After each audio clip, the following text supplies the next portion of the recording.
Hello, and welcome to this comprehensive guide on how to rhetorically analyze a piece of media or writing. In this video, I will be using the example of advertisements to rhetorically analyze. I will be analyzing this piece of advertising as an example, but these steps work for any piece of text. First, when looking at a piece of writing or media, you must consider what rhetorical strategies are being used. This can be in the form of information they do or do not give, or in the design of something that is visual. In this piece of advertising, you can see that they are using a testimonial to gain your trust. In this case, the testimonial is from Beyonce, who is a trusted, beautiful celebrity. They are also using logos by showing data about how long they worked on this product and how many ethnic backgrounds they used to develop their shades. They are also using ethos by appealing to people's need to be accepted by using the line, "Whatever your skin story, we have your match."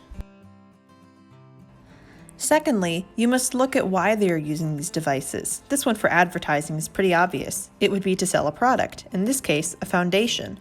But in a persuasive speech, it may be to change your opinion to agree with the speaker, or in a paper to convince an audience of a point about a piece of literature you read.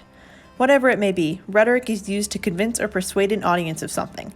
Figure out what that something is. This is important because it can make you less susceptible for falling for rhetorical tricks and allows you to form your own opinions more independently. Thirdly, think about the evidence used to support their claim. Is it strong evidence, like quantitative or qualitative data, or is it just opinions? This will help you decide how strong an argument is. Next, consider the author. Is this author trustworthy, or are they biased in their thinking? You can figure this out by researching the author or looking at the devices and evidence used. Try to figure out who this person is. This will also help you learn more about what their claim or argument is and how they might try to persuade you using rhetorical devices.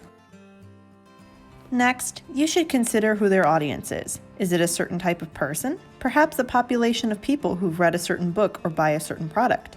This advertisement is probably for people who buy cosmetics due to the fact that it is a makeup product and that the company is a cosmetics brand. This one is probably for people who are athletic or do sports or work out. Try to figure out who their audience is, why they are appealing to that audience, and how the rhetoric changes for a certain audience. Lastly, look at how the piece of writing or media is organized. Is there more emphasis or detail on a certain part?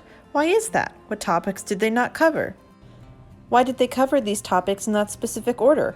In this advertisement, you can see that they are putting strong emphasis on the testimonial of Beyonce, rather than the facts about the research going into the product, which is towards the bottom in small print, while the picture takes up half the page. This will also tell you about the type of audience they are persuading. Does the audience care about one thing over another? You can tell by the organization of a piece of writing or media. Overall, when consuming media or writing rhetorically, you should consider rhetorical devices, the purpose of those devices, the evidence used, the author's background, the audience, and the organization of the piece overall. It is important to rhetorically analyze because then you can be more aware of the messages and ideas being presented to you and get a better understanding for yourself of how those messages and ideas are being presented and why.